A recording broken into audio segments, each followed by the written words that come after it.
Welcome back to Hit Dice, a real play 5th edition Dungeons & Dragons podcast. After defeating Agdavoska Cast in our last episode, this group of unlikely heroes has reached level 2. With level 2, my players are going to gain a number of new spells and abilities. Level 2 marks the point in an adventurer's life where they really start to tune in with their chosen class and reap the benefits of their new understanding, purpose, and strength. I hope you're as excited as me to see what they decide to do with their newfound abilities and where they will go next. Let's jump right into episode 4, The Buffalo of Holding. All right, you guys ready? I'm ready. Yay! I was born ready. I was raised on the dairy, bitch. All right, welcome to episode 4 of Hit Dice, a real play 5th edition Dungeons & Dragons podcast. I'm your host and dungeon master. My name is Wes Cordell, and I am joined by my 5 regular players, and I'm going to introduce them now. We have Alan Clark. And I'm playing Patches, the half-elf rogue. Jonathan Ganong. And I'm playing Arwol, aka Tink Tink, the divination wizard gnome. We got Caleb Hanks. I'm playing the guy on the buffalo, the human ranger. I forgot for a second. Oh, by the way, somebody asked me if that's actually how you talked. Oh, hell yeah, it is. Yeah, they were like, is that actually how Guy on the Buffalo talks in real life? Other voice just blends in so well. We have Rachel Watkins. Playing Callista, the Tiefling Bard. Nice. And last but not least, we have Nina Larson. Playing Adelaide, the Half-Elf Warlock. So last time you all started off after Thyakar Rhyme fell dead in front of you. You answered to the voice at the end of the cavern, and just before doing so, found out that the professors were actually scrying you back at Kaggert's. They realized how much trouble you were in, and when they saw that Thyakar was involved, Professor Vanderman came to your aid. He gave you a health spell, and you guys were able to bring Patches up long enough to actually get in there and make something happen. Agdavoska Cast revealed what he was doing with Thyakar Rhyme and why he told you he was trying to earn favor with other dragons who were trying to create the second tier fall. And he had ordered Thyakar Rhyme to bring him the most powerful items at the school, and in return he promised not to kill any of the children there. It was a tough fight, but you guys did kill him. You got back to the school, fleshed out the whole story in front of most of the staff. You all were rewarded for the work that you did, and you gave 3 health potions to Professor Gumbar, the evocations professor. Well, I didn't know if they were health potions or not. No, did I say health potions? Yeah. They weren't. I was just getting you really excited. They were. You don't know what they are yet. Yeah, they gave you all the health potion and apologized for not sending you with health potions in the first place. We're sorry. But the weather is calm for the first time in a long time, and it is midsummer right now, and so with this rain kind of gone, the humidity, a lot of it has left with it, but the heat has kind of come back, and you wake up in the morning and it is just scorching. Like you can feel how hard it is as soon as you wake up. But you all wake up into this room. And Falros is gone, right? Yeah, when they were scrying you, as soon as it was revealed that Thyakar was involved, Falros went MIA, just disappeared. Split. Yep. Where's the buffalo? And the second tier fall, is it T-I-E-R, T-Y-R? T-E-A-R. Who knows? Excuse me, professors, can someone please spell it? Well, there's Tyr the god. That's what I'm saying, yeah. You guys actually did ask them, and none of them seemed to know anything about it. That health potion, is it 2d4 plus 2? Regular health potion is 2d4 plus 2. And did I learn how to make health potions from Vanderman? I think you told you. Oh, was Vanderman going to teach you? Yeah. So you would have learned what you need to make those health potions. You know that the ingredients for one costs 20 to 25 gold pieces normally. You'll also need about an hour to make one. Wow, what a nice sleep. It was not very loud and rainy last night. Where the fuck is my buffalo? It's hot as fuck. Get our bikinis out. All 5 of you wear bikinis back. Chainmail bikinis. I was wearing my 2-piece the whole time we were fighting that bitch dragon. I do not doubt that. Fuck that dragon. Let's go check on those potions, and I want to go see Lupe. Sounds good. Check. So you guys walk out, and as you walk out of your room is actually right on the bottom floor. It's ground level, and as soon as you walk out, that heat just barrels in this door. It almost takes the breath away from you as you come out, and it's only just morning. But there is a figure standing on the other side of the door looking at all of you. There is a female goblin. She has stringy hair. She has it pulled back into a greasy ponytail. Her clothes are simple, and she has tiny trinkets all over them, forks, hairpins, things like that. Darksea stands in front of you. I was wondering if we would see her. Her hands are kind of clasped. Her head is down. She glances up at you all, and I just wanted to say thanks. Rira won't come. He won't say it, but he means it, and Bruzbel too, and we're grateful. We're sorry for the loss of your friend. It could have been worse, I guess, and we had it worse before. When we were with the Hobgoblin, he just killed us for fun, so... Fair enough. Well, I'm glad you're here now. Hobgoblin. Hey, Threxy, Yeah. do you know anything about the second tier fall? I guess sometimes I cry at night. I do too. No, I don't think so. The dragon that you were all, involuntarily serving mentioned something about a second tier fall. I don't know what that means. I didn't even know that there was a dragon. Cool, fair enough. Yeah, I think that- insight. She's like, thank you. He's like, do you know anything? Let me interrogate you. You little bitch. That's a 7. This is like the worst at insight. You don't think that she's hiding anything. It seems strange that the professors wouldn't know anything and that she would. But yeah, she just finishes by saying, I wish I had something to give you, but this is all I have. And she pulls out it's a little cloth thread and it has like a bent spoon around it. And she just like holds it out to kind of give to all of you. Oh, Threxy dear, you don't need to give us anything. Oh, I'll take it. I made it for you guys. Patches. Work on your social skills. Yeah, so you have like this, it's a cloth thread necklace with a bent spoon kind of twirled around it. Can I give her, like... Never know when you're gonna have to do heroin. I assume that I probably have, like, a broken Tinker's tool or something in my pack. I have Tinker Tools. Because I, like, have collected a bunch of shiny things. Oh, no, I'm going to give her one of the bottles of dirt from session 1. Oh, okay, great. Sounds like a good So trade. she gives you a bent up spoon necklace and you give her a bottle of dirt. And the campaign ends. We solved it. You don't have to give this to me. This is too nice. This bottle's too nice. It's for you. Okay. And So she you just puts it in you her and your pocket. friends helped us a lot. We could not have solved this problem without you. So thank you. And we may need your help again in the She starts to future. back away and just says, if any of you ever need our help, we'll help. Thank you. Thanks. Initiate I got Goblin Army. friends. She gets Just her to own see verse in if the I epic. think that this bent spoon on a piece of thread Go on. is magic at all. Do you have an identify spell? No, I'm just like, can I see can I just roll Arcana to see if No. that seems all right? Fair enough. I have a bent Seems spoon. vaguely I'm gonna magical. treasure this shit. Yeah. Do you wear it? No, I have it in my, my little I put it away. pouch. I have it in my, ass. So she kind of scampers away after this, and the whole time she's apologizing, she's just very timid, and her head's kind of bowed, and she just takes off running. I say we get the cluster fuck out of Goblin Town. Well, we gotta go see Professor Gumball. Lupe. I want to go see Lupe. What was his name? I definitely wrote Gumball down. Gumber. Gumbar? Do you know the way Gumber. to Lupe? It's Gumbar. Gumbar. It is Gumbar. Okay, I wrote. So, you want to go see Professor Gumbar? Yeah, I do. Does everyone want to go, or we're Let's go you guys are going as a troop? Yeah, totally. Okay. Callista's just sort of following everybody around, but she's got her notebook out and she's like making lots of notes for the epic. And she's just decided that Thraxie gets her own verse because she's adorable, Great. and helpful, and gave us a spoon. She did give you a spoon. Which I'm probably going to steal from Majesty. Professor Gumbar is actually not in the main hall where many of the other classes are. He has a building unto himself. It's small, and it's on the other end of the campus from the main entrance. Evocation is a particularly dangerous school of magic, so it makes sense that they would have their own building. And as you get to it, it is like a barrack. It's like a half cylinder that's laid horizontally. It looks like the walls are really thick, and even as you're walking in, you can kind of smell smokes and really strong, pungent things like sulfur and ammonia as you're like walking into this place. And as you open the door, even the air inside is kind of hazy already. Oh, it's like we're home. I know. It's nice. But yeah, just the smell of like gunpowder, ammonia, and sulfur kind of sit in the air around this place. Where the gardens are beautiful all around the rest of the campus, they're kind of dying around this building. But as you walk in, there's a hazy air, and you realize that it's not segregated classrooms, that the whole space is actually open. Furnaces burn in here. There are interesting chemicals. You see some target dummies on one side of this elongated room. a lot of char marks on and around them. Professor Gumbar, it seems, was expecting you, and he walks out.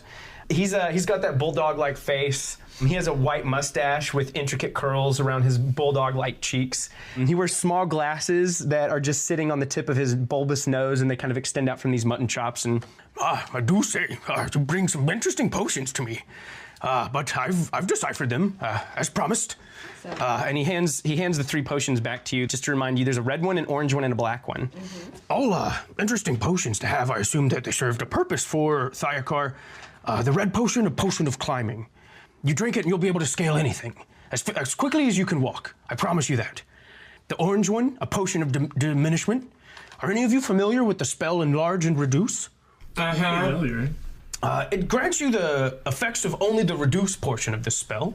It lasts for an amount of time determined when the potion is drank. This black one, however, it's no potion at all. It's an oil of some kind. This one took me longer than the others. An oil of slipperiness, I've called it. I don't know what it was originally called. I've never seen anything quite like it.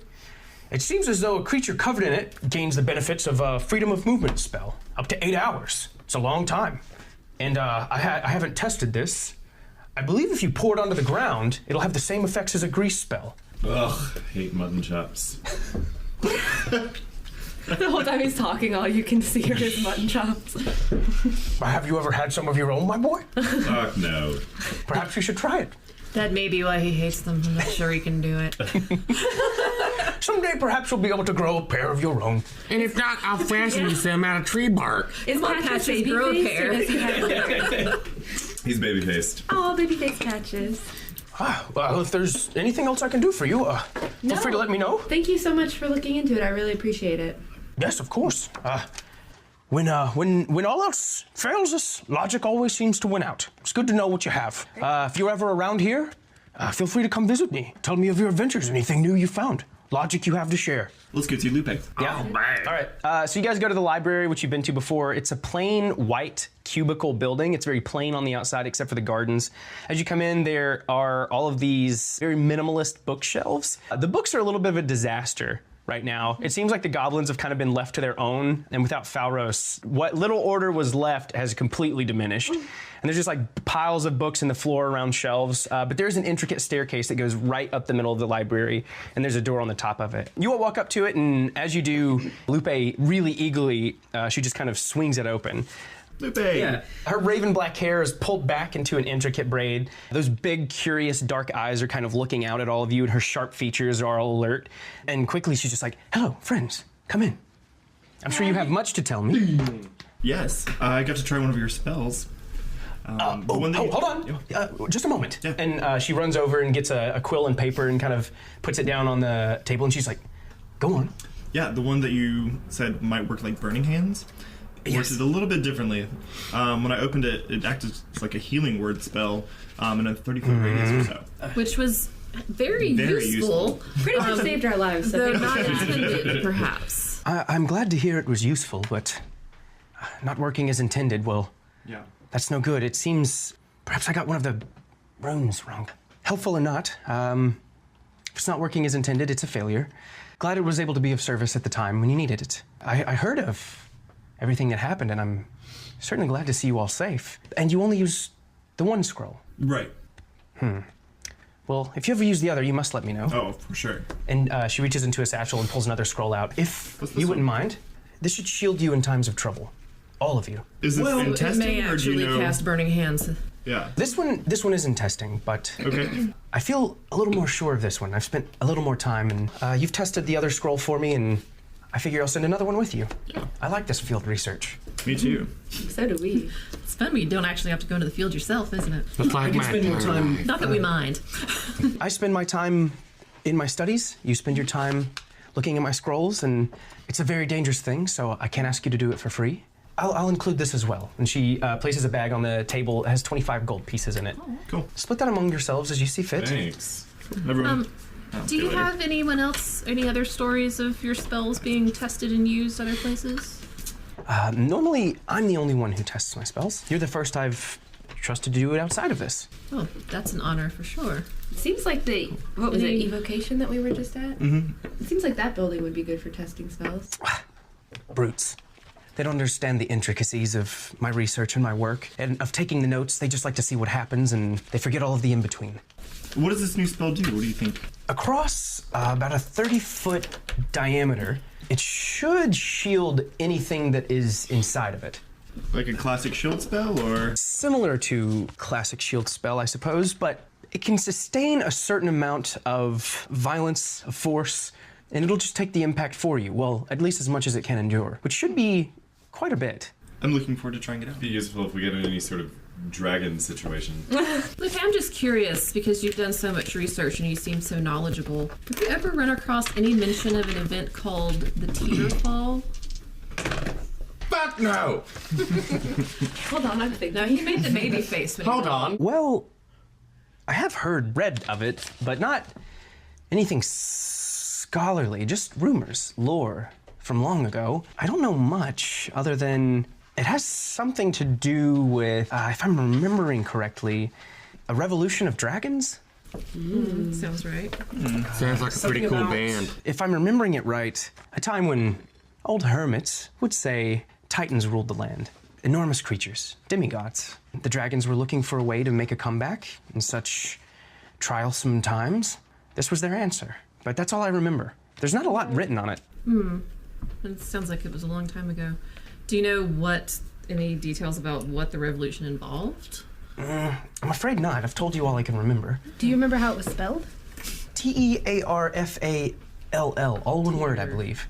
I would dare say that some sort of dragon revolution is a bit self-explanatory. Sounds like hellfire and brimstone and dragons. Wagons. Thanks, Gus. Who's Cross Gus? Lane. I mean, Guy. Every time. I've been reading that Heroes of the Vine story too much. That is a favorite of mine. I read it a lot. Sorry, I read it before bed last night. As soon as you test those spells, I imagine you'll send word back to me as soon as you can. Please. Absolutely. And I'd like to ask, too, just if you come across anything else about the Tearfall in your research, would you pass it on to us as well? We'd appreciate it. The dragon that we fought mentioned trying to buy favor with the other larger dragons who are apparently planning a second one. Yes. I figure the more information we have, the more prepared we can be. Yes. Should that come about? Because it's going to be a good story. You've been a great help to me. It's the least I can do. I suppose I do work in a library at a school of magic arts, after all. I'll do my best to look into it, though it seems like finding a book in any orderly fashion may take some time. That's the impression I got on the way in. Speaking of which, do you mind locking the door on your way out? You got it. Of course. Thank you. On the way out, is there any way I can? Did y'all destroy Lander's copy of the copy of Lander's book? Yeah, we last did. time? Okay. Would there be any other copies in the library or just that one? It's a real mess right now Can I down just, in there. on the way out, just like look around and see if I see one? Sure. Yeah, you can roll an investigation. Ooh, a good okay, roll. well, that's a 19. Okay, so even though all of these goblins are kind of falling over themselves, most of them actually aren't even working. It looks like some of them may even be eating the books. They like once you search through one pile, you go back to it, and they've kind of moved the books. Like they're just kind of moving them back and forth. It seems like, but you are able to find one copy of Lander Brightwood's Starting Fires, which is the book's title is Starting Fires, and you would know it to be the book you helped him write. Great. So I pull out the book and I say, okay, guys, I know I asked you. I was pretty angry the other day when I asked you to destroy them. From now on, please just point them out to me if you see them anywhere, literally. And I pull from my pouch. I've got a stack of parchments, and I've written like a whole page of notes on it. That's basically an expose on here are the parts of this that Lander made up that are purely bullshit. And I just slip it right inside the front cover and carefully place it back on the shelf. Okay. And tell the goblins not to eat that one. Goblins, please don't eat this one.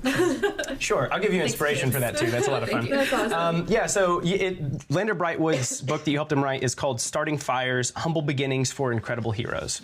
It is a book full of short stories about famous heroes and their beginning journeys and kind of how they got started.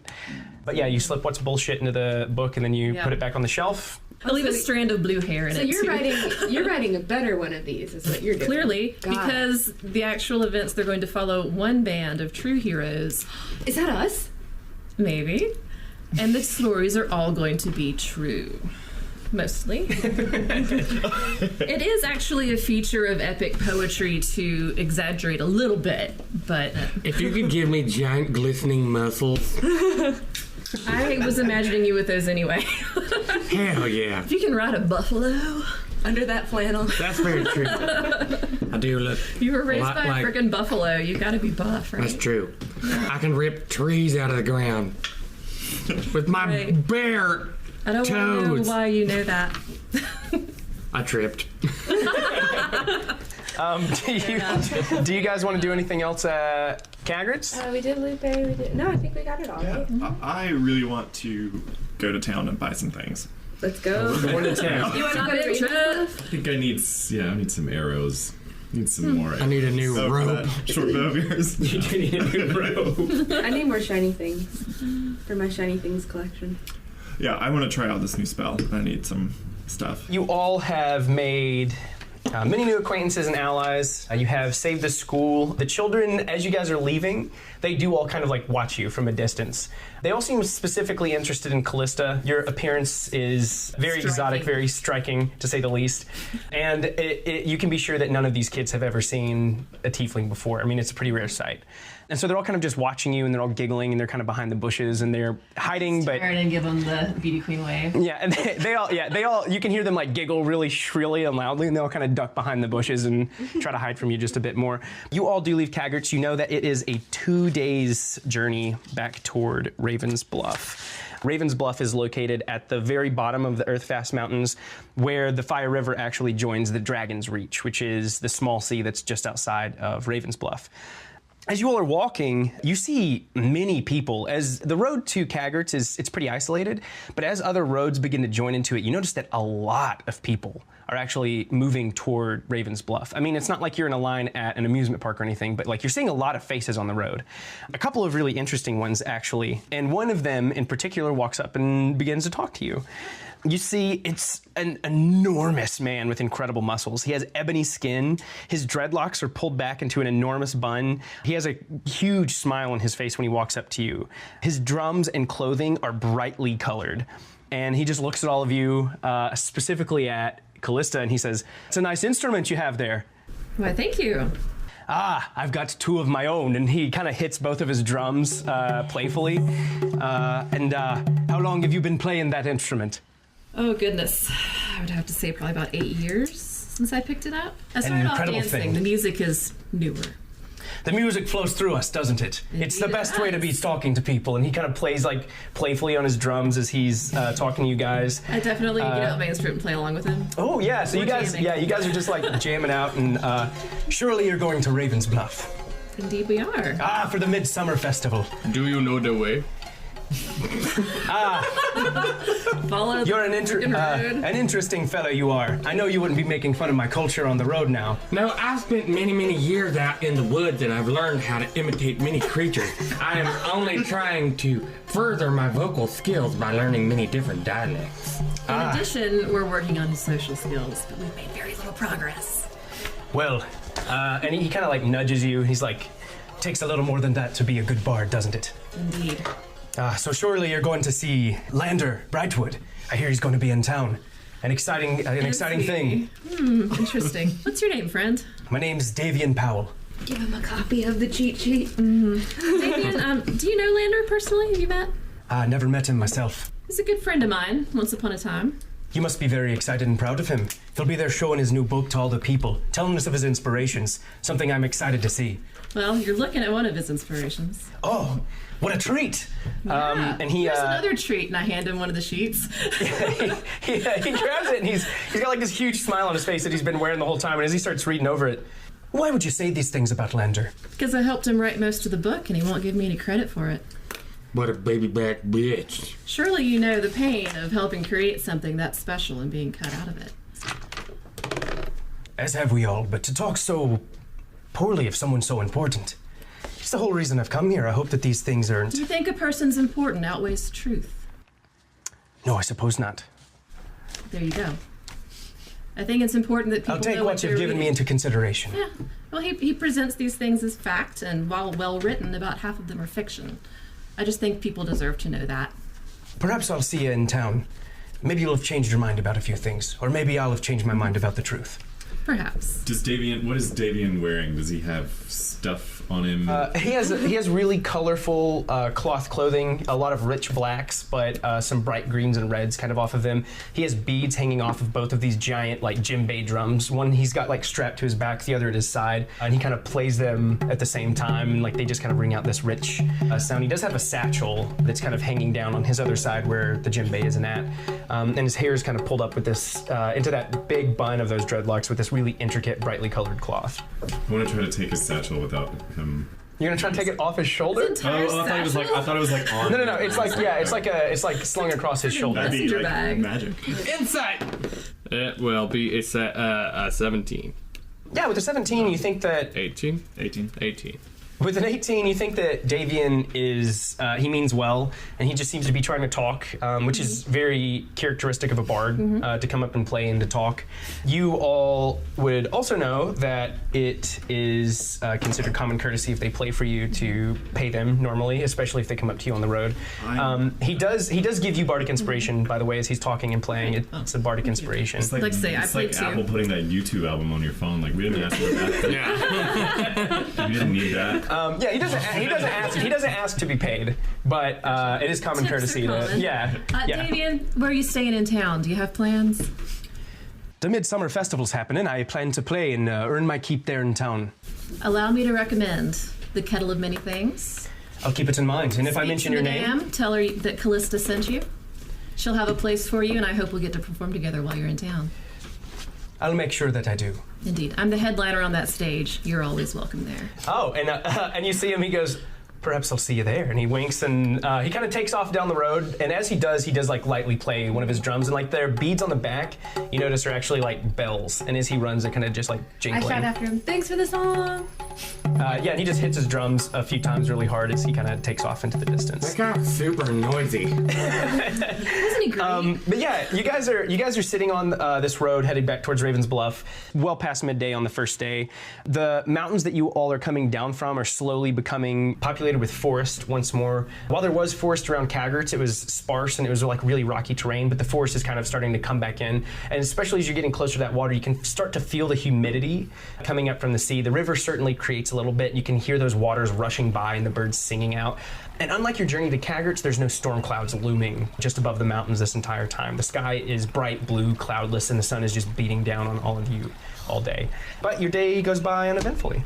You guys can choose to journey through the night, or you can try to set up camp. I want to talk to my party, bitches. Are you're riding your buffalo also? Yeah. Okay.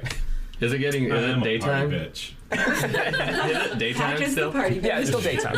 Okay. The sun's starting to kind of lower in the sky, but it's still daytime.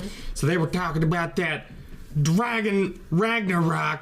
So do we need to be asking these town peoples if they know where the near dragon dwellings might be, so we can nip that shit in the bud? So we all live here, and if there were known dragon dwellings nearby, we'd probably know. But there might be This is some home. place nearby that somebody knows of Somehow there's that isn't some dragon exactly that we here. Some traveler. I do not want to just wander into a dragon's lair. Yeah. We need a lot more information. I also don't Sounds want way to talk more to fun. people. I can go to the library and look for stuff. I just feel like we need to find a central thesis of our new I- party's quest. I feel like more will come on that. We can ask around. We can definitely I guess ask we around. can I actually, do you guys want to camp? You can ask I'd around like after to. we kill Lander, right? You guys don't even try to do it. You just walk in and stab him in the fucking heart. Let's camp and talk about that a little bit, Yeah. shall we? As far as setting up camp, the road is very populated. Everyone heading to this Midsummer Festival. When you all left, you knew that they were setting up for it. And it seems over the course of 3 days that everybody's starting to make their way there, especially entertainers, and you're seeing other adventurers on the road. Many camps are set up along the side of the road. So it seems like it's safe to stay here. And now you can see many fires kind of dotting the road, like far into the distance, just small lights. And you can see where wagons have pulled over for merchants and maybe entertainers that are going to I this. sure do. Find us a nice patch of Are we still in the land. woods or are we? Well, you're on the road, but you can there's a river that you're following basically all the way back to Ravens Bluff, and so you could, in between the road and the river, there's It's quite a the bit of same space area and where you forest. camped Right, so earlier. you could camp in there. And this time it's not muddy and horrible, so yeah, you make a very cozy little place. You find a nice place with soft dirt, nobody's sleeping on rocks, poking into their backs. Buffalo has plenty of grass to graze on. Hopefully he'll scare off thieves. I'd like to pull out my lute and sing the buffalo a lullaby. Go ahead. It goes a little something like this. Sleep, little buffalo, don't say a word. I just cleaned up one of your 12-pound turds. Yeah, and he's like, and then he lays Looks down. like this song's getting a sequel. Second verse, same as the first. Everybody sing with me. Callista plays along and writes down the lyrics in our notebook just for gigs. Yeah, so with the sound of, if you guys don't want to do anything else, with the sound of the river, you all are able to sleep pretty I soundly wanted to actually tonight. talk before. Yeah. The sound of the river is soothing, but you have camp set up, your Yep. bedrolls are out. Campfire. So guys, how much have I told you about Lander? A little. I don't Bits and know. pieces. I Yeah. haven't listened a lot. Basically, you just Yeah. I look up at my plagiarized book. your I'm like, shit. what? You're gonna be helpful, I can tell. So, I was in a relationship with Lander for a while, Ew. as Couches would probably remember. This was a little while back. Helped him write most of the book, because I'll be real, I'm pretty good. I know which Okay. parts are made up because I made up a lot of them myself to help him, not realizing he was going to publish them as fact. And when it came time to publish, I suggested that perhaps he could credit me with at least helping him author this book that I wrote at least half of, and he just laughed and left. So, yeah, right? I mean, Man, some what a asshole dick. men. There are some that aren't, I'm sure, somewhere. Anyway, I'm a little upset with him. I might have lashed out at him from stage the following day in the kettle. it happens. Yeah, I done played a little worse. I killed my song stepmom. about all the parts that were fake and made a lot of fun of him and got a lot of laughs about it, and it was fabulous. Might have accidentally cast a little dissonant whisper on him and sort of had him bleeding from his ears before he left. And I haven't seen him since, so clearly he's going to be in town. And this is what's important. Yes, I'm pissed as hell at him. I know I can't convince the world that the book is wrong. I plan to slowly spread the seeds. You saw my sheet this morning and the one I just handed our friend. I don't want to necessarily get in a direct confrontation with him in the middle of things, though if it comes to it, I probably will because I have very little self-control where that's concerned. But here's the long-term goal. The most important thing you guys can do for me is to not tell him a single iota of detail about what we just did. Got it. None of the story. He can have not a word, not a breath. It is ours. And when I write it and I publish it and it becomes the next great epic, you will be credited as the ones who actually had the adventure. And we'll laugh in his face. Exactly. That's the So idea. do you think? But he cannot have any of this story. If you tell him anything about our story, I will kill you myself. Fair I enough. just want to be clear. Why don't we just kill him? Do you think lots of people, once we get into town, will recognize you and remember this whole incident? Do you think he will have? Those who were there that night, I'm honestly not sure how far the rumor spread about it. Probably a good portion of the regulars in town will know, because I'm known, he's known. Well, a lot of fuck 'em. people were there that night. Who's gonna remember a dragon lady singing most songs and of- casting spells? I know, it's like really weird, right? Just a Friday night. Yeah.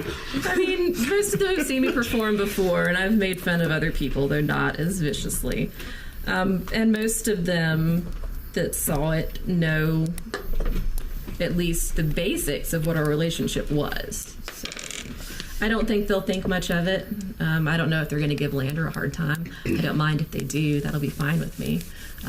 But yeah, I just wanted you guys to know what's going on there, and if you have to restrain me later so I don't stab him in his eye. You know, I think I was in the saloon that night. Did that song go like, and I'm here to remind you of the myth you left when you went away. I hate that bard writing about her comedian boyfriend and how she used to go down him in the theaters. Tacky. Anyway. That's kind of catchy. Well, all right. Let's go to sleep. Think about. That's your response? I'm tired. Fuck your story. Good story. Good night.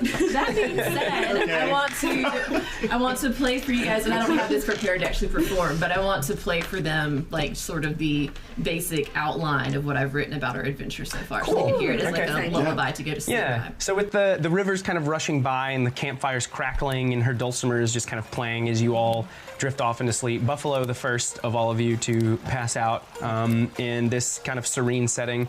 And after all of the trouble that you guys have been in over the past couple of days and all the storms you've been caught in, it's kind of nice being back out on the road, I'm sure. Having this tiefling bard play a nice little lullaby for all of you as you fall asleep under the stars. We just had a whole day where we didn't almost die. And the cool winds that kind of finally come down off of those mountains as you all are going to bed to kind of get rid of some of that heat. But yeah, the night is going to go by uneventfully. There's so many people kind of camping on the road that like really nothing is bothering anybody at this point. If there was anything, it would certainly probably avoid any of this. After Patches falls asleep, I tuck his click in a little tighter around him. Oh, so sweet. Because I feel bad about the mutton chops comment earlier. Sweet little baby face Patches. Yeah. Aww. Pinch his little cheeks. Not hard enough to wake him. Yeah. Not hard enough to where he knows that you're thinking about the mutton chops either. Yeah. I briefly outline a mutton chop on it. He smiles. He likes it. You just like make some out of mud and put them on his face. I whisper, Patches in my mind, you always have mutton chops. Then I go to bed. Bless his heart. Yeah, so you guys Is that why sleep. they call him Patches? Sorry. Talking shit about Patches while I was getting a beer. So yeah, you all wake up to the song of the birds, the sun coming back up, that heat kind of pouring back in. Do you guys want to do anything before you kind of hit the road? I'm Jonesing to do the identify spell, which I just learned. Can I see that spoon you have? I mean, Oh yeah, I should have mentioned this at the beginning of the episode that you guys leveled up to level 2. Yeah. I totally forgot to mention that. So congratulations! There's a whole bunch of new power coursing through my blood. we have double-digit health. I'd like to shave the buffalo. Sneakier. Cool. Well, then while everyone's getting hairless ready, I'm gonna buffalo. do my identify spell, but as a ritual, and I'm gonna identify the spoon. As you guys are all rolling up your bedrolls, you see Arwold just sit down, and he's starting to draw these intricate shapes in the dirt and the grass. And as they begin to connect, and as he draws more of them, this kind of hum becomes louder and louder over the course of, it's 10 minutes, right? Yeah. Over the course of the 10 minutes, Harmonize with a little, just to see. Oh yeah, you're playing a little with Yeah. it? Yeah. See what that is. Yeah. So you're playing your dulcimer a bit, and these runes are beginning to glow and hum, and as they do, you place this spoon and thread in the middle of the circle, and it kind of just stops after the 10 minutes, and this new knowledge flows into you, and you understand this item is enchanted with a young female goblin's love. And nothing more. You have to fall in love with Made the with my goblin. ring. I give it back. It's just a bent up spoon on a Spoon. Whatever, I love it. You should. It's all she That had. adorable little goblin I loves go you. to just fidgeting with my fire starter. Twisted fire stop. So you all figure out what magic lies within the spoon and string, and as you're rolling up your bedrolls, The magic and of love. yeah, love is the ultimate magic, though, and that's the whole theme of the campaign. Yeah. So you guys get back on the road, and as you start heading toward Ravens Bluff, maybe you didn't notice it because it was dark the night before, or maybe it didn't start until last night, but just a little bit past Ravens Bluff, you can see a steady plume of black smoke rising to the sky. And it goes incredibly high into it. It doesn't seem to dissipate in the clouds. Like if you look up as far back as your head can actually tilt, it just seems to keep going up into it. And you can tell it's just kind of lazily drifting back and forth, just like smoke would. But you can kind of see it clearly. Maybe we'll be able to loot the town. From the town. Do you know anything about? I'm gonna rob Ravens Bluff. It doesn't look terribly important to me. Let's go kill a dragon. Just kidding. I don't know. I want to roll to see if I. Nature. Yeah. 18. Does it look like some sort of signal or some sort of explosion? You see this, and you would know immediately there's something unnatural about it because smoke should dissipate as it enters the atmosphere. And I mean, just the further away it gets from its source, the wider it gets. And this just seems like a consistent line, almost like someone drew it up into the sky. It's pitch black all the way up, like that color never really fades. You would know that a natural fire would not cause this. And it, like, just the height that it has, everything about it is really strange. And as you're studying it, you just get like a bad feeling in your stomach about it. Do I know how far away it is? That's a pretty high roll. So yeah, you know it's past Ravens Bluff. It doesn't look like it's coming from in Ravens Bluff, but maybe from out on the water past it. Water. On the water, yeah, out on the water past it, or maybe like the land even past that. Okay. Yeah, but it's not coming from Ravens Bluff. A bit further, it seems like. Yeah. Okay. I say we get the cluster fuck over there and check out that shit. It does not look cute. Let's get to town and find out if anybody knows anything. Yeah. Okay. Yeah, so you're all sitting there talking, and you hear a laugh from behind you, a big guffaw. What kind of adventurers are you? You have no idea what plume is even rising from Ravens Bluff? What are you doing on the road, heading back there? I don't know. You all turn, and there's a group of 4. There's a human male, there is an elven female, there is a half-orc male, and there is a human female. They all stand, and they are adorned with beautiful equipment. Obviously adventurers, and like gaudy if nothing else. It's like a little over the top, you know? The one laughing at you is an enormous man who has wolf fur all over this intricate half-breast armor. And he's just like hitting his knees and laughing at all of you. Who are all of you? What are you doing on the road? Dude, what the fuck are you talking about? Yeah, I just stare at him dispassionately and then just turn around and walk off. I would like to roll intimidation, and I would like to that's not gonna say work. very calmly, I'm just going to say very calmly, you will speak to us with respect. 19? Intimidation? Yeah. Okay. Yeah, he's obviously like taken aback by this. So is Callista. And yeah, like he stops, and like whether he's frightened of you or just like caught off guard, he just kind of stops and his laughter quits immediately, and he just kind of grimaces at you. There is another one who's dressed, the female elf is dressed really similarly to Patches. She has daggers kind of all up the dark leathers that line her pants. She steps forward. You're not joking. No, we were away on a very important mission, and we're just now getting back. No details. Adventurers are coming from all around to investigate the plume. You've not heard of the price that the king and the Council of Lords has put upon it?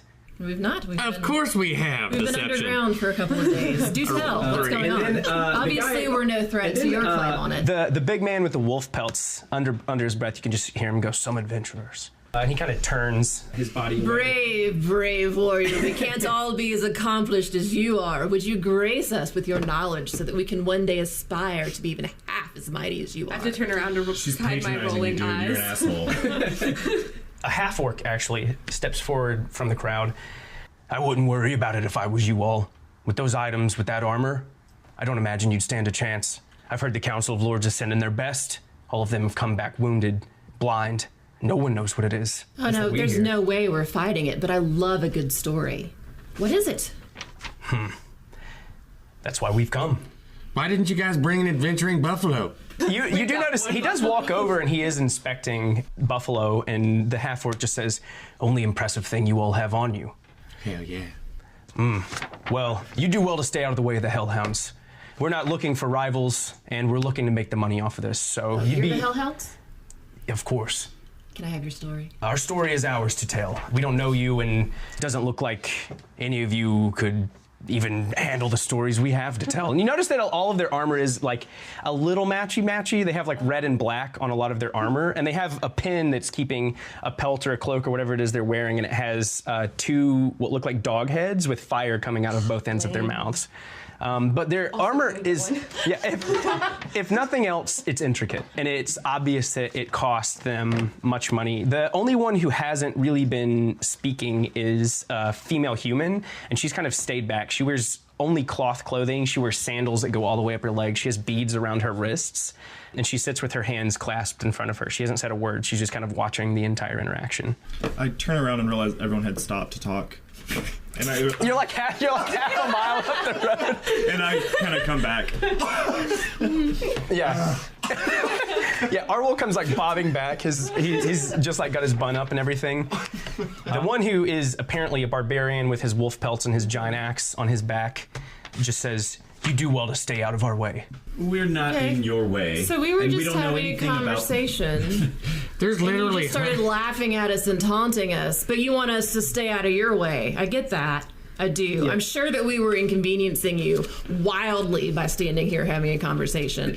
And now you don't even want to tell us what your awesome story is? He like takes Don't tell me you're going to give it to Lander. He takes a heavy step forward. He just says, "We've gotten along this long without a bard. We don't need one now." And then the I one don't want to who's be your bard.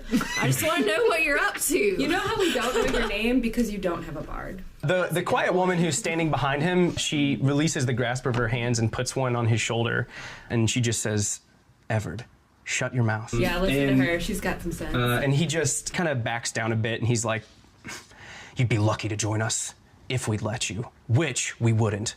And he kind of just like storms off Strange up the road. definition of luck.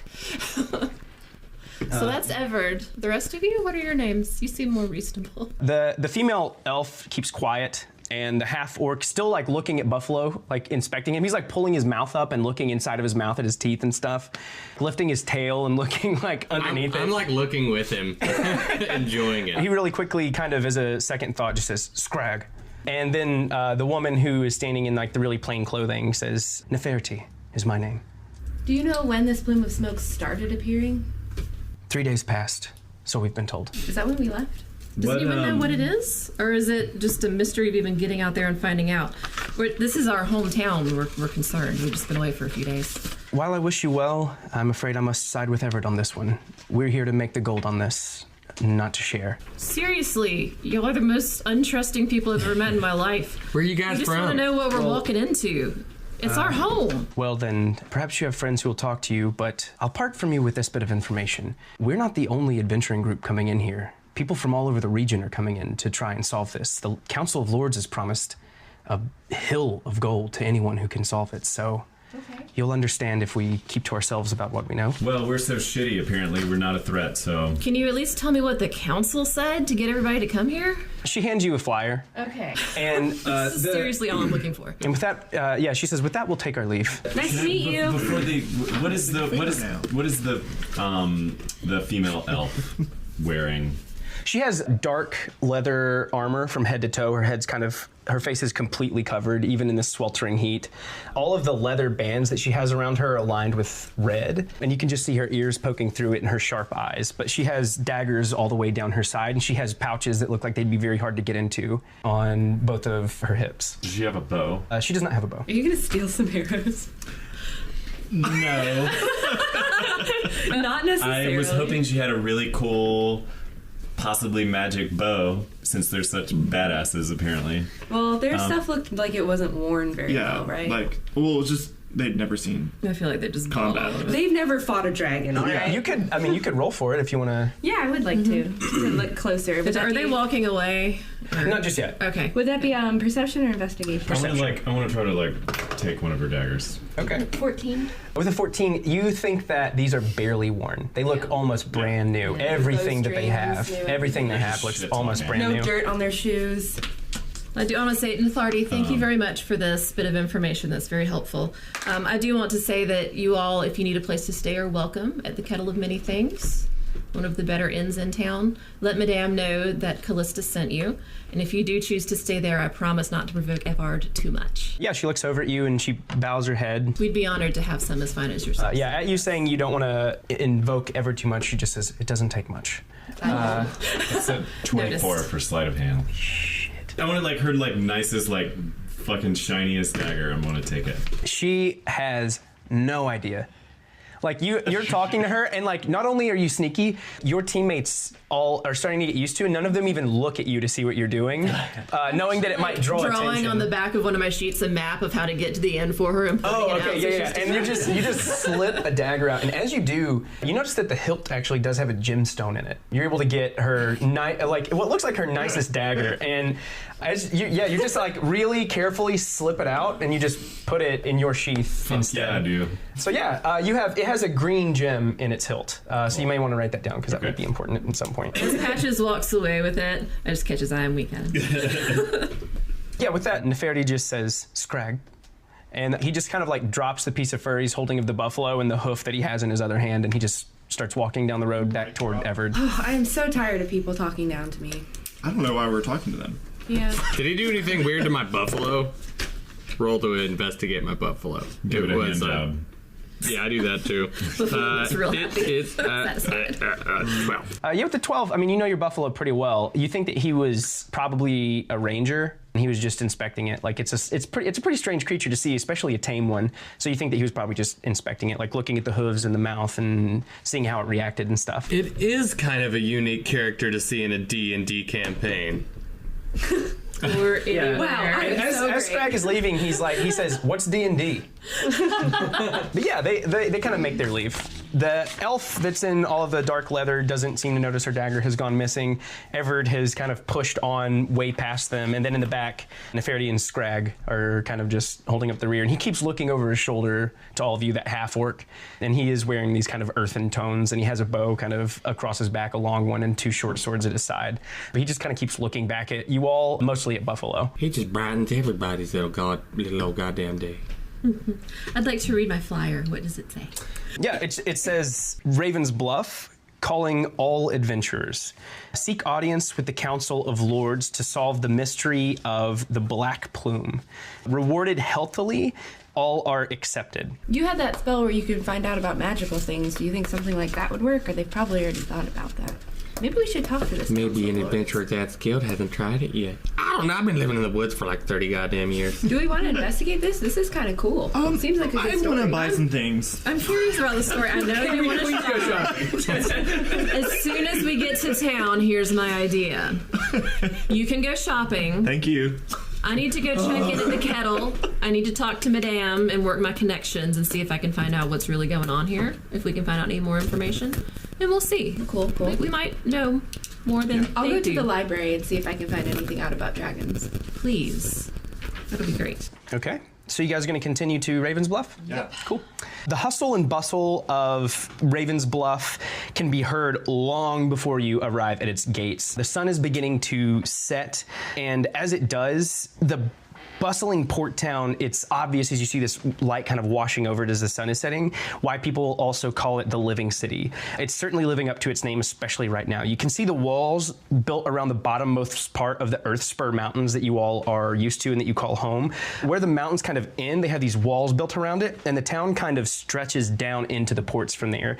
The main castle where the Council of Lords sits, which you guys would know is like the political ruling party of Ravens Bluff, is found in a castle right up against the mountains in the back of Ravens Bluff on this wall. You can see the town sprawl out toward the mouth of the river that connects with the Dragon's Reach from the Fire River that you all followed here. The bustling port looks lively, even from a distance. A single enormous tower sits out on the water well past the ports.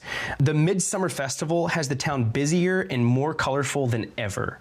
But that slow rising black plume of pitch black smoke coming from somewhere just past the city out on the water is a sharp contrast to the otherwise jovial atmosphere that's kind of going on here. Creepy. It's coming from the water?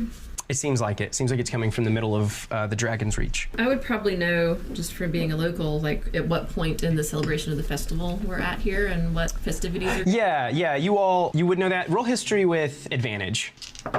Oh, Patches, I'm also going to give you inspiration for taking her dagger. So that's a For being a shisty little thief. that's a 19. Okay, yeah, with a 19, you would know that it is actually just now starting. Okay. You can tell by a few things. The tents have been raised, but you know that there are rides that get set up, much like a carnival.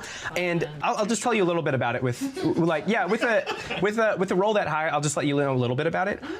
Though there are some big troops that come in, like an entire circus maybe, or a group of entertainers, most of the people who actually come to the Midsummer Festival, who set up tents are vendors and entertainers that are singular entities. They don't come with a group. A lot of them have like their own wagons and they come in and they'll try to sell things, or they'll have like really strange shows. And this can be like really incredible actually, because Ravens Bluff is a city of magic, and so it attracts a lot of really interesting vendors and a lot of really interesting entertainers. So this would be like a really busy time at the Kettle for sure. Yes, I'd be trying to make my show This is like compete. peak of the tourist season for Ravens Bluff. This draws a huge crowd of people from the outside. You guys will all actually be able to get into the city gates really easily. All of you live here except for Guy, but also they're just like pretty much letting anybody in right now. There's no checks at the gates or anything. As long as it's daytime, the gates are just wide open and they're just letting people come in and out.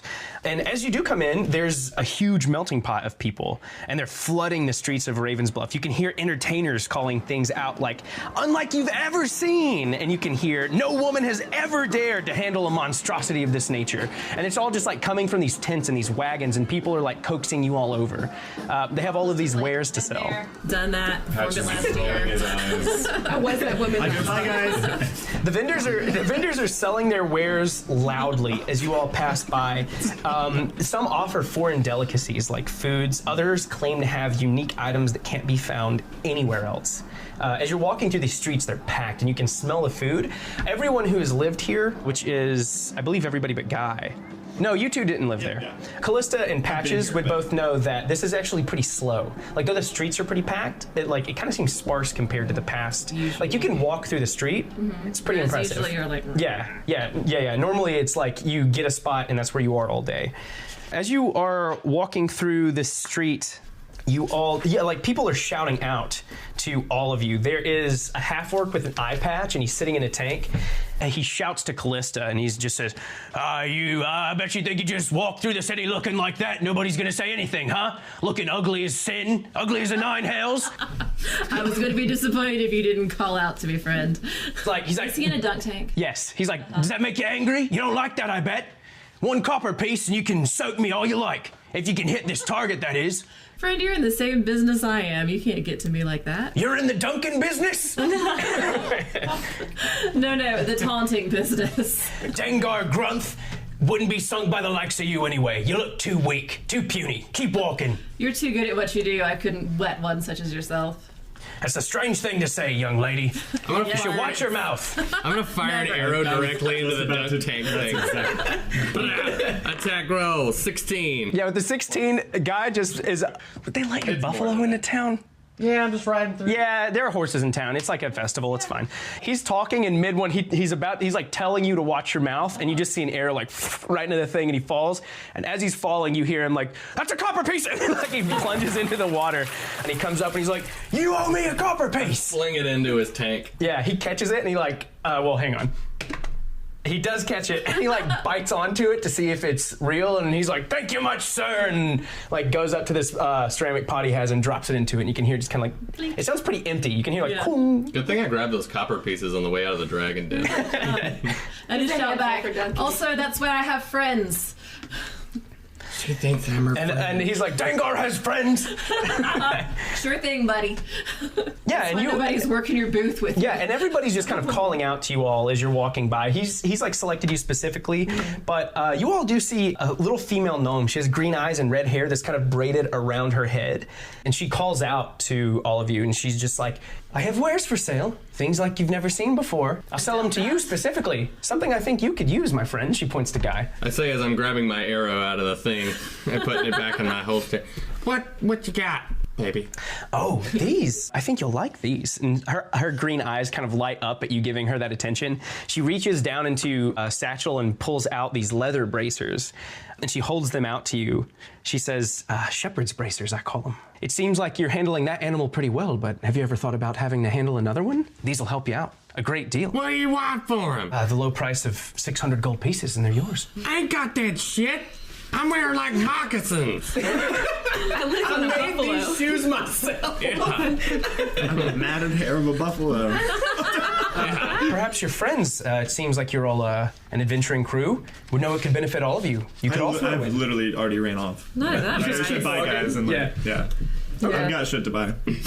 Got sell anything arrows? cheaper? Well, yes, of course. She goes to her bag. She puts the bracers back, and she's like, "Don't forget, friend, shepherd's bracers. You could use them. I promise. Can you tell me what the shepherd's braces do, other than fix your teeth? They'll increase your chances when you're trying to tame a wild animal, a feral animal, or tame some kind of beast.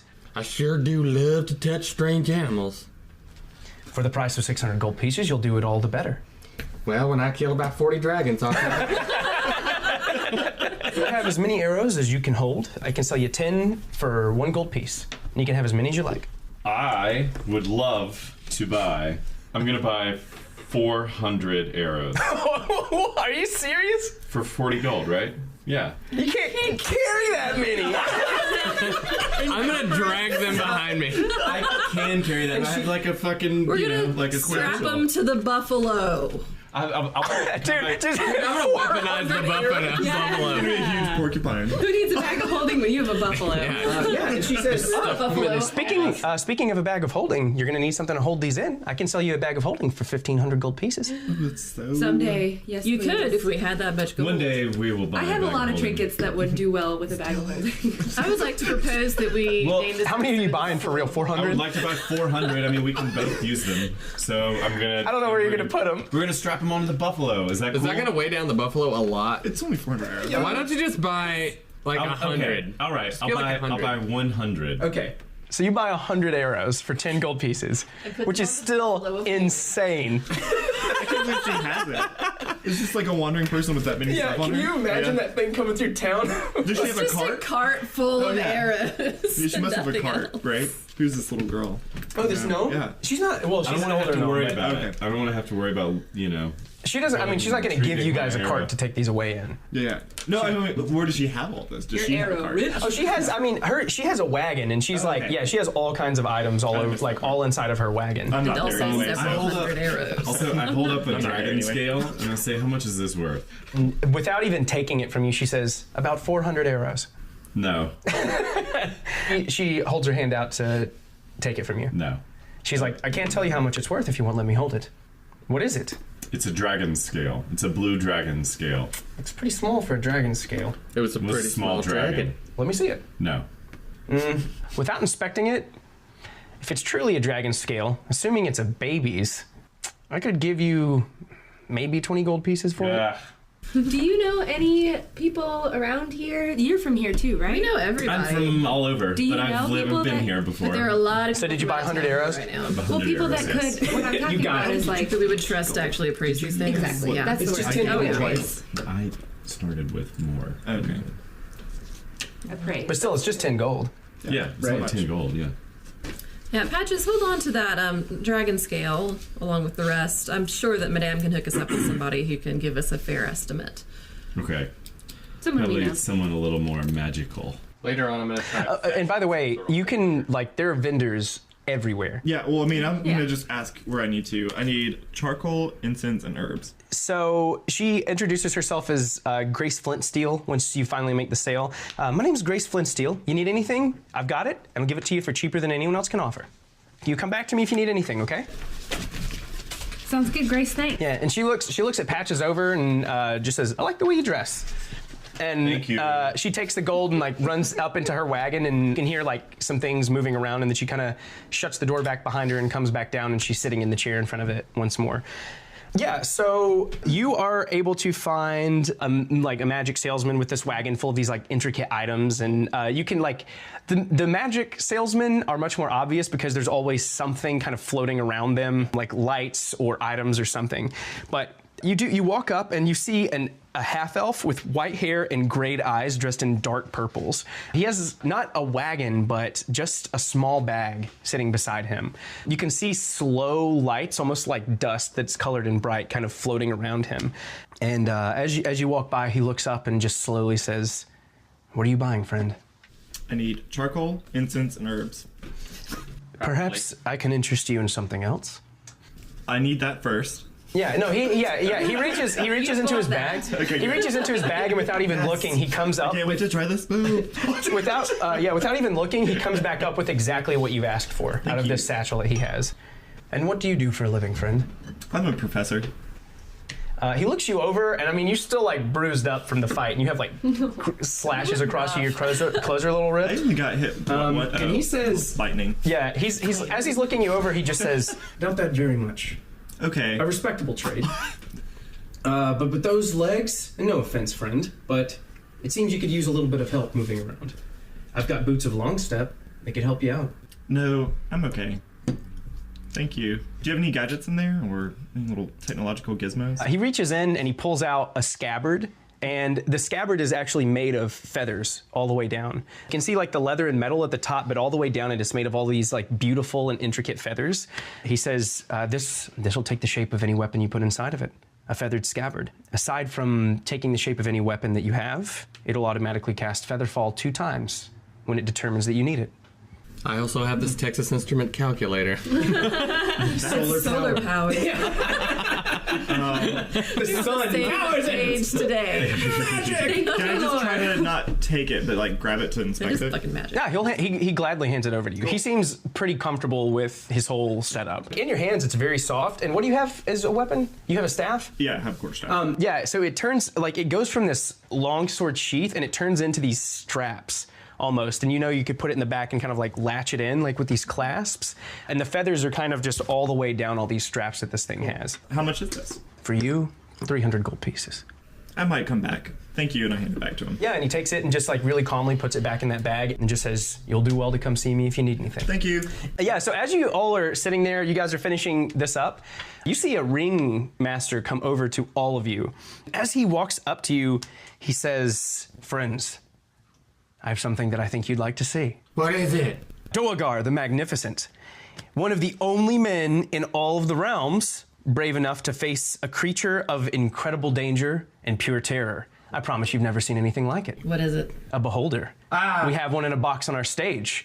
Our champion's about to fight it in front of all these people. Keeping a Oh, beholder. fuck yeah. I Is wanna it watch that. is it just a dog with eyeballs taped to it? What is this? Tickets are cheap, and I'm sure it's something you'd like to see. I kind of do want to see it. I want to see that shit. 1 silver piece, a piece, and you'll all see the most spectacular show you've ever seen in your lives.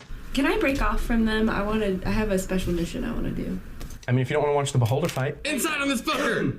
It's 12, 13. Yeah, I mean, he's like a carny dude. He's shady, period, but I mean, he's pretty excited. And there's already a pretty large crowd pouring into his tent. So Game, I flick him a piece of silver. yeah, so he takes it and puts it in his pocket, and he rips off this strange piece of paper that's serrated, hands it to you, and on the piece of paper, it's just a pink slip of paper with an eyeball in the center of it. And he hands I it don't to you. have silver, but I have copper and gold.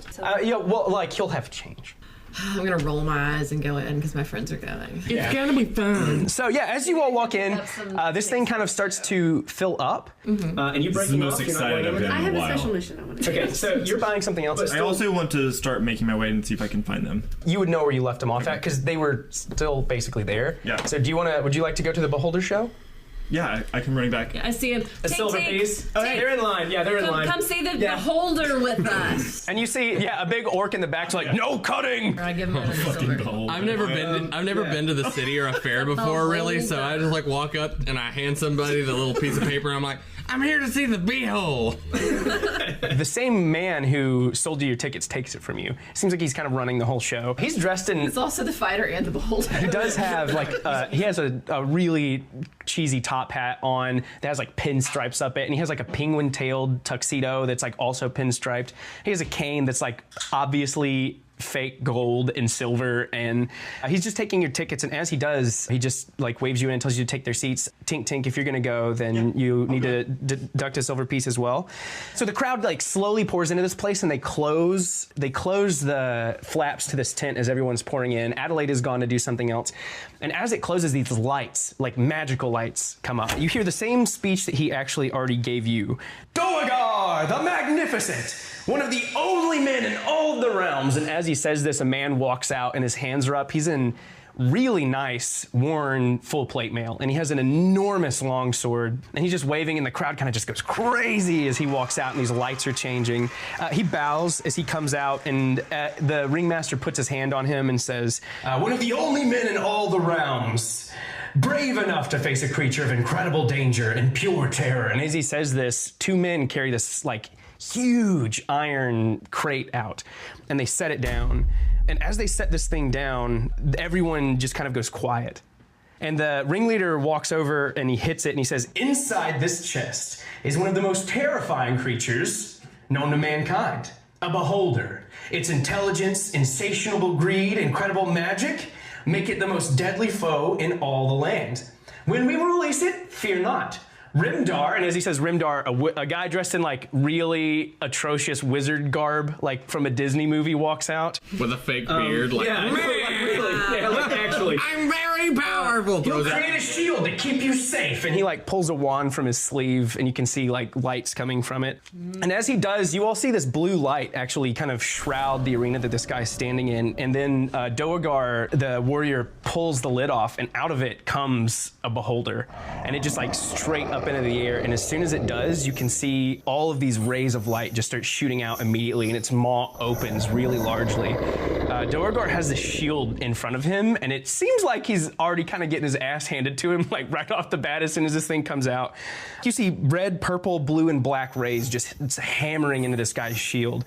The ringleader starts to describe those rays as this fight is happening. Like he's still just being this entertainer all the same, like this announcer, as this guy's like seems to be fighting for his life in this arena. "The red rays coming from this beast can turn any man inside out. The purple rays can melt any metal in all the land. The blue rays will make you forget who you are, and the black rays will melt your skin from your bones." And just as he says this, one of the black rays hits this guy's shield and just like melts it down his arm. And as he's trying to get this thing up, it actually shoots off of it and it hits the shield that's around this arena. And it seems like it dissipates the shield that is around where this guy is fighting this beholder. And then Rimdar, that wizard, he screams, "Don't be afraid!" And as soon as he does, a ray just kind of right through his chest. And he looks down at it and falls over in front of everyone. And the whole crowd just starts, the whole crowd starts screaming. Like everyone's like freaking out and running toward the door. And then this thing is like shooting its rays into everybody. Can I do like a check into if this is like an illusion spell? Yeah, absolutely. Do you have a spell that can do that? Is there like a check to see if you could roll perception to see if you like notice anything? Okay. Yeah. Some guy back behind the stage going, Like insight or something Sure. to see if This ray goes through this guy, and as soon as he does, he seems to disintegrate. Like his body kind of melts in front of you, and he's no longer standing there. Oh, Well, it's not a dog. Sorry, am I doing a perception check then? Yeah. Or, okay, so just 12. You haven't noticed any other people in here or anyone else like casting spells or anything like that. As this wizard like melts in front of this crowd, and everybody's like trampling each other to get out of this place. I rolled a 19 for insight as a performer into what might actually be going on. There's definitely some amount of performance happening here. Okay. The warrior gets up and he just like plunges his sword into the back of this thing, and it like blood spurts out everywhere. I mean, like everywhere. It's like a flood. It just comes out of this thing. It's like Kill Bill. Really. And everyone turns and starts to cheer, and they're all like throwing money into the ring, and he's like bowing to all of them, and he picks this thing up, and it just looks like a leather pouch almost, and you can just see its maw hanging open, and its eye is like rolled back into its head. The announcer, he mourns the loss of Rimdar. He says, "Rimdar was an incredible wizard, but he gave his life for this business and this show. Show him your gratitude by paying our warrior for saving your lives." And like all of this silver and gold is just like flowing into this arena. Callista It's a goes, good show. "How many times a day do you guys kill that thing anyway?" He's like, "This one, only this time. The next one, only one time as well, ma'am." So it'll be something else? Oh no, we use this money to capture more beholders to put on more shows. You have an endless supply of beholders. We don't. That's why the tickets are so expensive, and that's why we appreciate tips. And everybody like looks at you and they're like, "Oh," everyone was really enjoying themselves. I thought it was a pretty good show. My bad.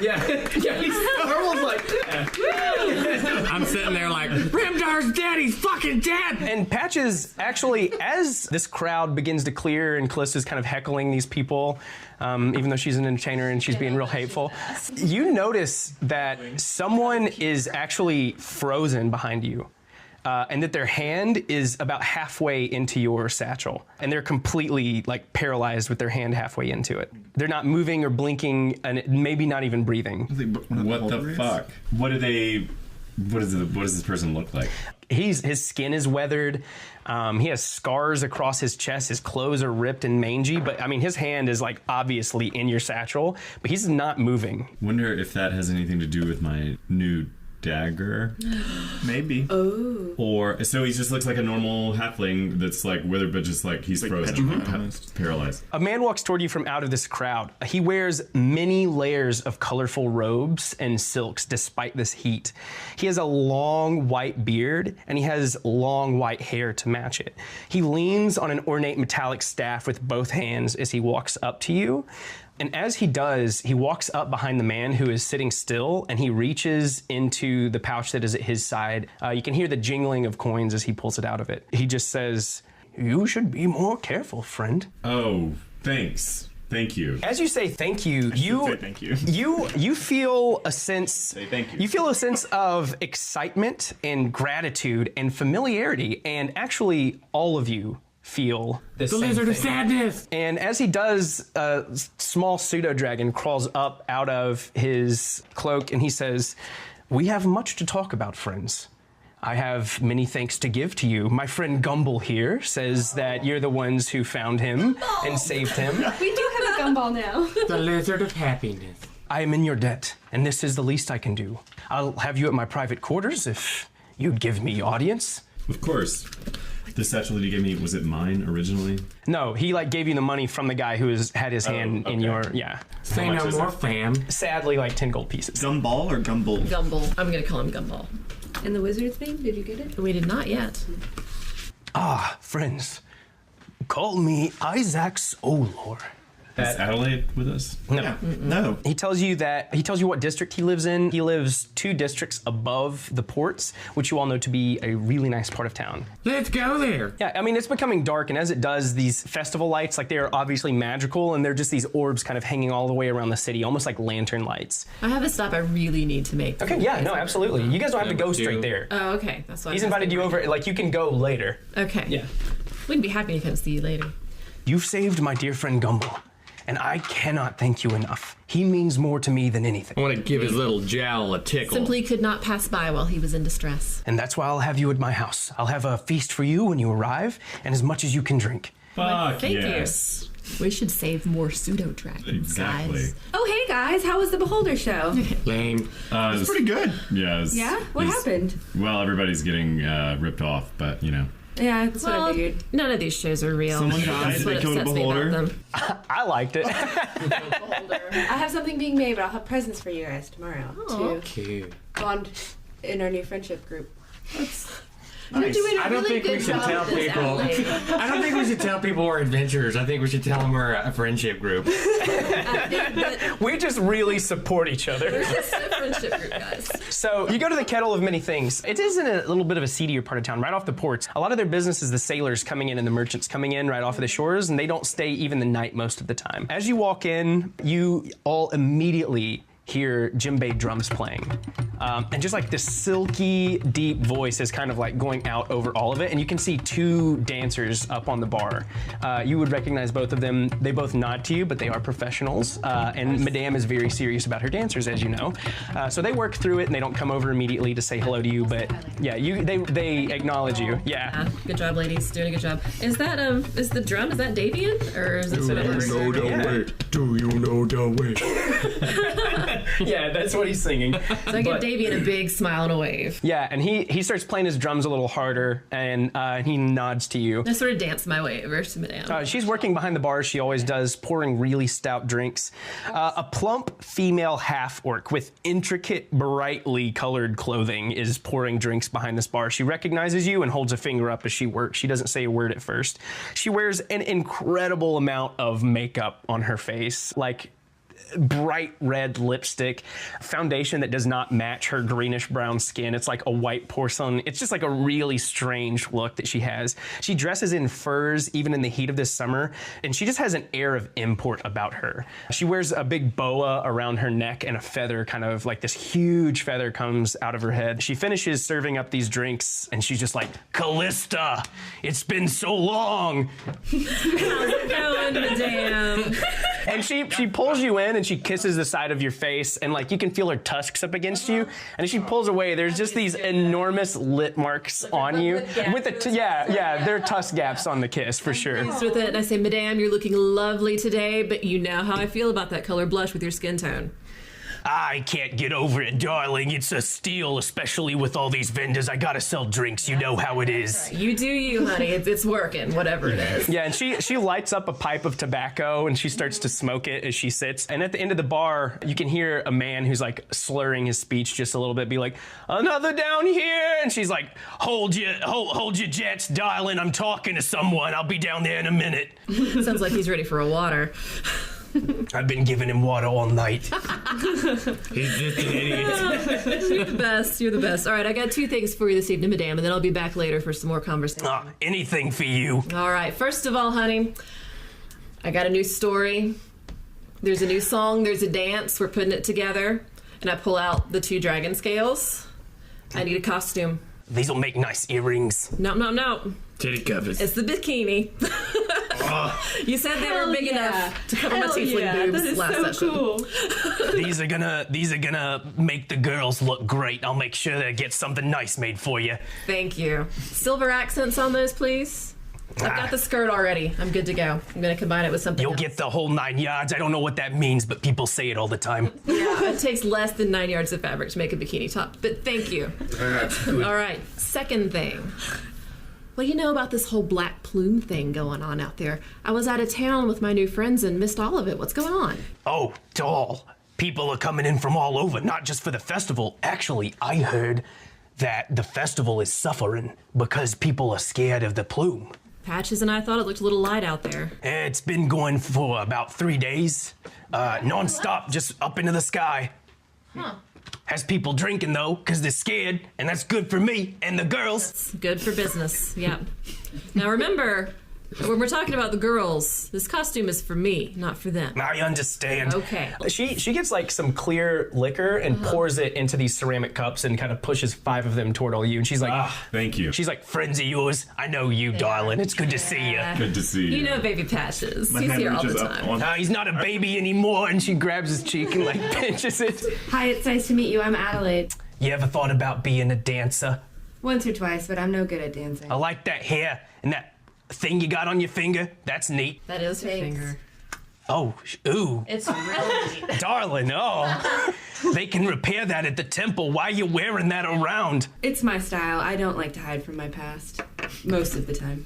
Have a drink, darling. Take it easy. Think of it like a blush, Madame. It's working for her. Fair enough. Yeah. Sorry, I got caught up. You asked me about the plume. Yeah. Adventures are coming from all around. I heard that the Council of Lords is accepting applications, but that they stopped because too many people are coming and too many people are getting hurt. Getting hurt. How so? Well, the Council of Lords have sent out all of their adventuring parties, their squires, their scholars, and they all come back. Most of them blind, I hear. Ooh, my goodness. Blind and burned and singed. It's awful. Telling any stories about what they saw out there? They say they can't remember. They say they can't see anything. It's too bright and it burns their eyes. Do you know where it's burning? Somewhere out on Dragon's Reach. I don't know. You had any adventurers come through here that haven't gone out yet? No adventures coming through here. You know how it is. Not really our crowd. I do. We met some on the road on the way back in. We got this handsome fella assholes. playing the drums in the corner, though. He told you I sent him, right? He did. I appreciate it. Yeah, I thought he'd be good. The He girls struck like me. dancing to his drums. I thought he'd be good. One more thing. Yeah. That Landa fella, he was here. I sent some of the girls down to his thing today to heckle him for you. Thanks, hun. You're the best. You are the best. So he came here. Not here. He's got like a tent Just somewhere. in town. Yeah, I heard he was going to be here. You know what? Don't push him too hard. It's no big deal. Well, let's just say he didn't sell as many books as he was hoping to. You know what? Let me give you something. I pull out about half of my stack of sheets I wrote up. Next time you send the girls, see if they can sneak some of these into the book. You got it. Anything for you. We're going to put on a great show here tomorrow night, all right? We're going to draw them in off the streets away from these cheesy hacks in the tents. You're gonna wear your dragon scale boobies? If it's ready. I'm excited to see them. Me too. I'm so excited. I suddenly can't contain myself. Shaking with excitement. I mean, they match my hair. I couldn't resist, you know. I'm sure you'll pull in some of the old regulars who we haven't seen in a while. Assuming you all have drank what she gave you before, she pours some more clear liquor into those glasses, and Just my hand appears on the bar. Yeah. She's like, "Take it easy, little fella. That's strong stuff. I like the thing you got on your head." Thanks, hair. Oh, It's a man bun. that's an interesting style. I like it. But she pours some more, and she's like, "On the house, of course. Patches, is there anything I can do for you? I'm all set. I'm just hanging out. You change your mind, you're always welcome here." An appraiser. You wanted an appraiser. yes, Madame, yes. who will give us a fair assessment of the value of those dragon scales before they're made into a bikini? Patches has some we didn't want to make into a bikini.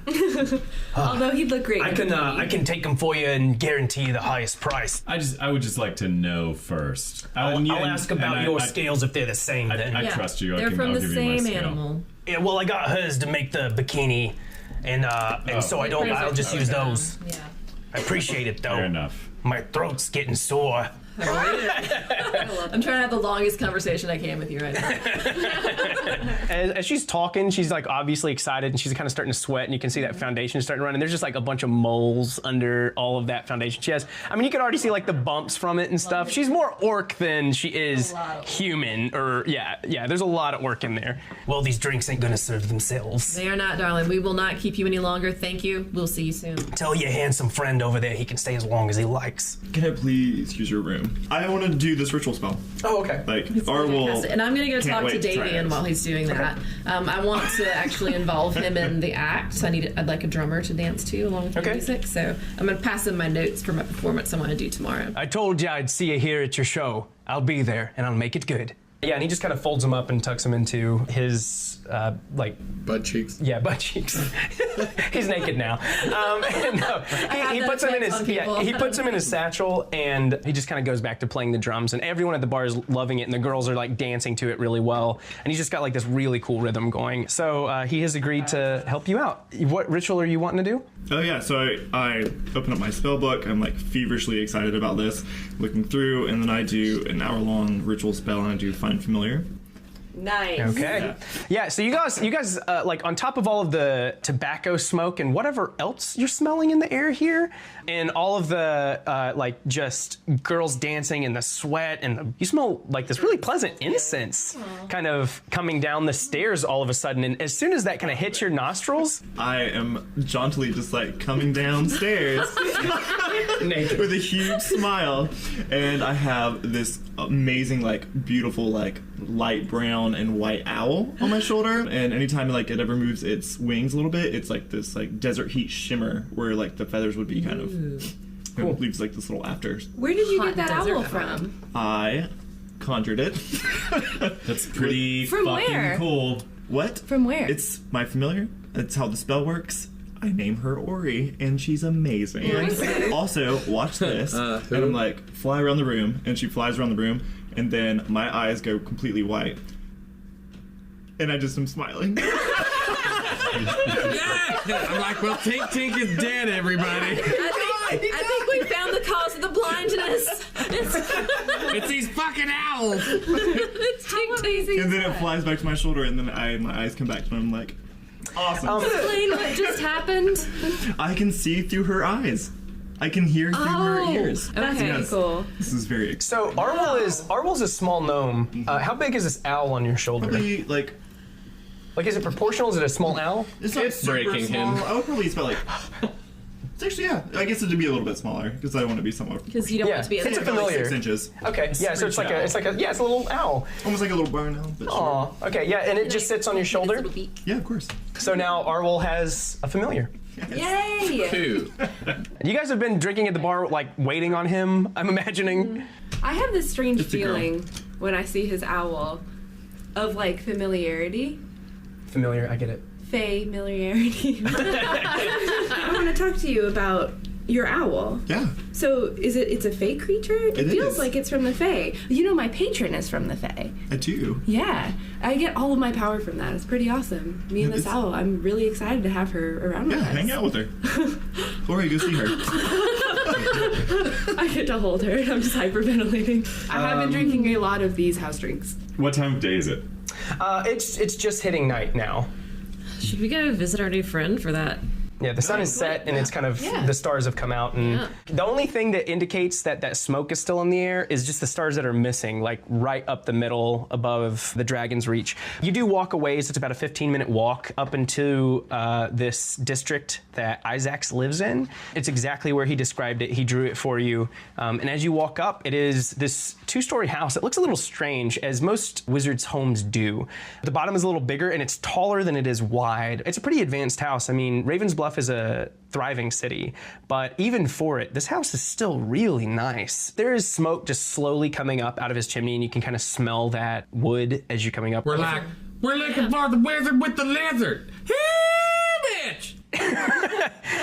And with that, he opens the door, and as he does, you can just see, it seems like his entire home, not just the fireplace and the candles, but like every surface is bathed in this firelight. Just this warm glow is kind of coming from everything, and it's easy to see, and you can smell teas, and you can hear the sizzle of meat, and you can smell that fat burning in the air, and it just smells so good, especially after just like eating rations for the past 3 days. He invites you in, and as soon as you all walk in, he's like pouring drinks for everybody.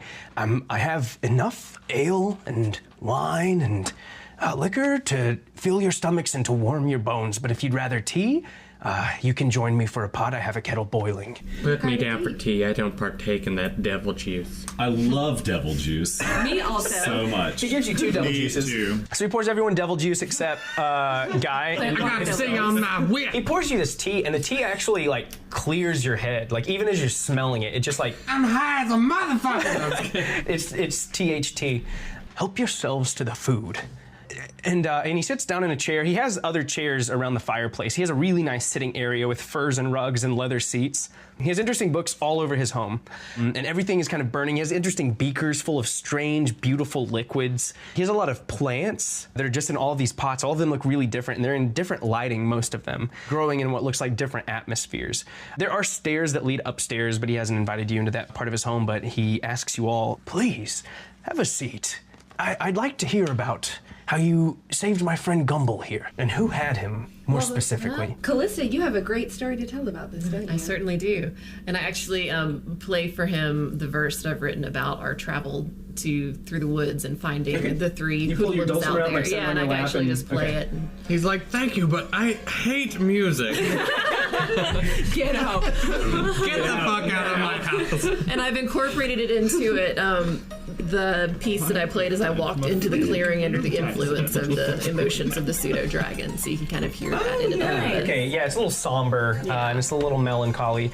As you're playing this, you all feel this nostalgia for this thing, and you feel this kind of residual fear just sitting on the tips of your shoulders. And as you're feeling this and you're playing it, he's just like, keep playing, it's beautiful. And he's like, Gumble, stop. And as soon as he says that, all of those emotions kind of fade away from all of you, and they're kind of retracted back again. Gumble does fly over during this song, and he's like looking at your owl. His head is, I mean, he's definitely has a dragon-like head, and he's kind of crawling across the front of you. My shoulder up, and I'm like, good play. And they're just like looking at each other. They fly over to a table, and your owl's head is just kind of cocking back and forth, and Gumble is kind of like moving around it really quickly and smelling it. Its tail kind of comes up, that scorpion-like tail, and just like playfully kind of jabs at it a little bit, and your owl's just bouncing back and forth. Yeah. So you tell him about Mohawk Tuskier and the 2 thugs at the river. And when I get to the end, I pull out the handkerchief that I kept from one of them, and I say, and they were wearing these colors. Which I don't know if you probably don't get around in those parts of town, but it's a gang of common thugs that have recently organized. Would you mind if I kept that? Of course not. He takes it and really gently folds it up, and he pulls out this leather material, and he folds it up inside of it, and he just kind of puts a needle through the top of it to keep it secure and sets it to the side. You've done me a great favor, and now I owe all of you one. Why are you in town? What is it you seek? Is there any way I can help you? I want to kill 40 dragons and ride my buffalo from here to Timbuktu. We do not share goals. Should we tell him? Are we allowed to tell him? What? I know you want us to keep our story kind of on the DL, but yes. Can we tell him? Not everything. I can hear everything you're saying. I'm gonna roll insight on this guy as my best check. Yeah. Nice. laughing? 8. Dude, 8's better than most of the ones you do. I mean, this guy's been really generous to all of you, and that adventuring group, they were real assholes, and the carnies have just been trying to make sales to you, so it's kind of refreshing to have someone who's just being a good host and helping you all out. being nice, yeah, yeah. You're inclined to believe what he's saying. What do you know about the tear fall? Oh dear. Sorry. Here's the deal. He's like, oh my. Yeah, the song you just heard is the beginning of a longer tale. We, Patches and I both live here. Guy sort of doesn't live anywhere.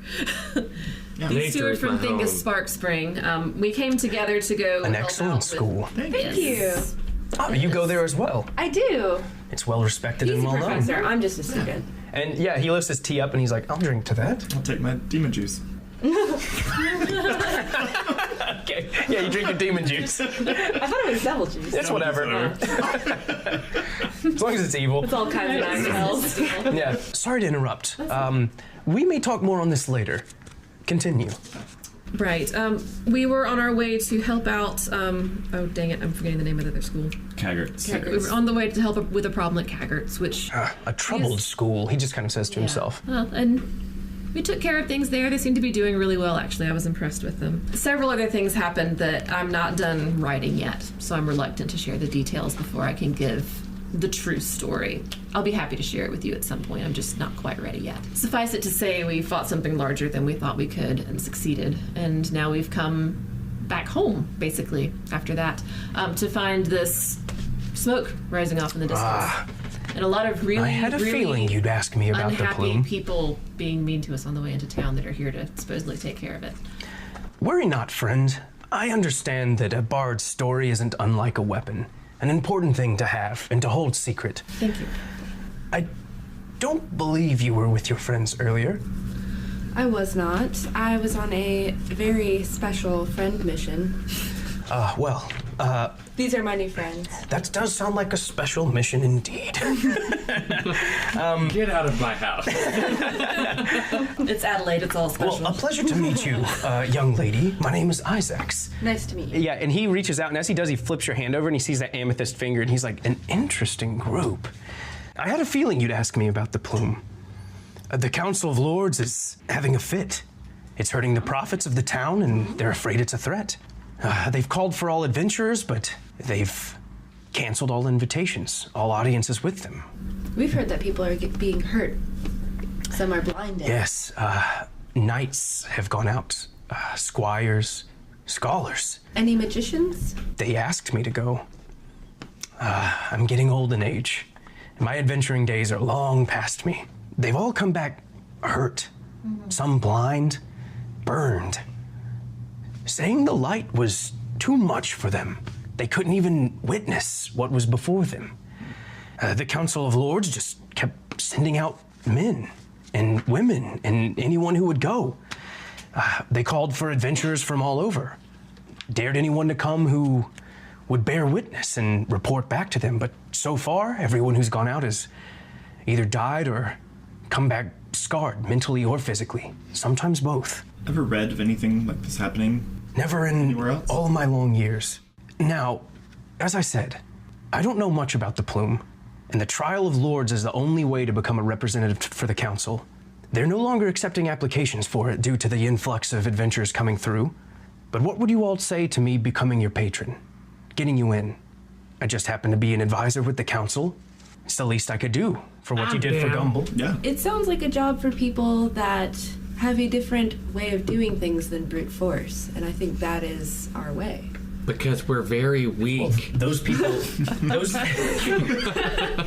This is the most true thing you've said all day. We don't remember what weapons we But had. those people don't have... The difference being, those people don't have Isaac's Olor as a patron. Very exciting. I'm down. I'm in. I love investigating things. Your lizard of bipolarism, which I can tell is very dear to me, and you've been a good buddy. So, hell yeah, totes do it, fam. The only catch here is the Trial of Lords is tomorrow. You'll have to go to the arena. The trials are always, I wouldn't say randomized, but different. So I can't prepare you for what's in store. Sounds fun. So sound they're gonna fun. like Let's test do it. us and weaken us and then send us out there? Nothing like that. You can go out when you please. However, They'll ensure you have the provisions you need to go out there if you're a representative of the council. Got it. In my opinion, and as your patron, I'd advise taking this route. Let's do it. I want to be a champion. Will we be participating as a group or separately? That stands to be seen. It depends on your trials. Interesting. Do they allow buffaloes? They allow animals in some. Many rangers have been seen with, and many rangers have been seen forced to tame animals in the arena.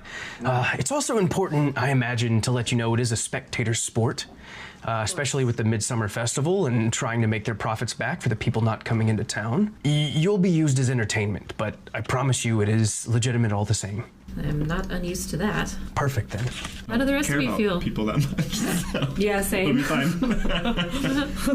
I think it sounds like a hell of a good time. Let's do it. All Yeah, right. so other than being able to inspect this black plume, what other perks come from succeeding this trial? The council has been... Mountain of gold. They've been vague with how much gold that they are going to give, but one thing's for sure. Well, I'm talking about just being, Renown. no, not solving the black plume, but just having access to this Trial of Lords membership of sorts. Being a representative of the Council of Lords is no trivial matter. It doesn't just mean you go on journeys. It means that shop owners will respect you. They'll give you discounts that they would of the Lords. You can have a council with the people who rule over Ravens Bluff anytime you desire. I'm in. Yeah. People will know your names.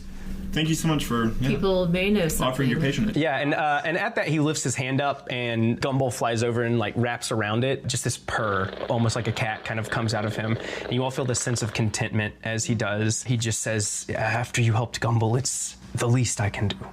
And we'll end episode 4 with you guys getting a patron and some information about the Black Plume. Yeah. As the Midsummer Festival winds down for the night and the drunken sailors and carny workers get pickpocketed beside all of the carnival attractions, episode 4 also draws to a close. Dungeons and Dragons just wouldn't be the same without dice, and we are really picky about the ones that we use at our table. We only use dice from Tabletop Loot. They have the most beautiful dice, they feel great in our hands, and they fill our podcast with those wonderful tactile sounds.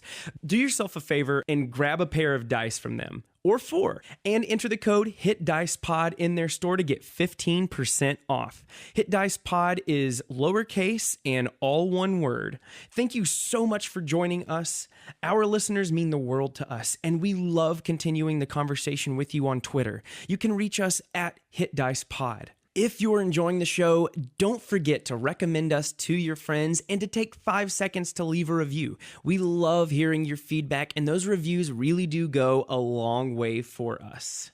Now that our heroes have discovered a newfound ally and patron, they'll have to prove their worth in the Trial of Lords. Join us next time to see if they've got what it takes to impress the Council of Lords in Ravens Bluff. Until next time, adventurers, thanks again for joining.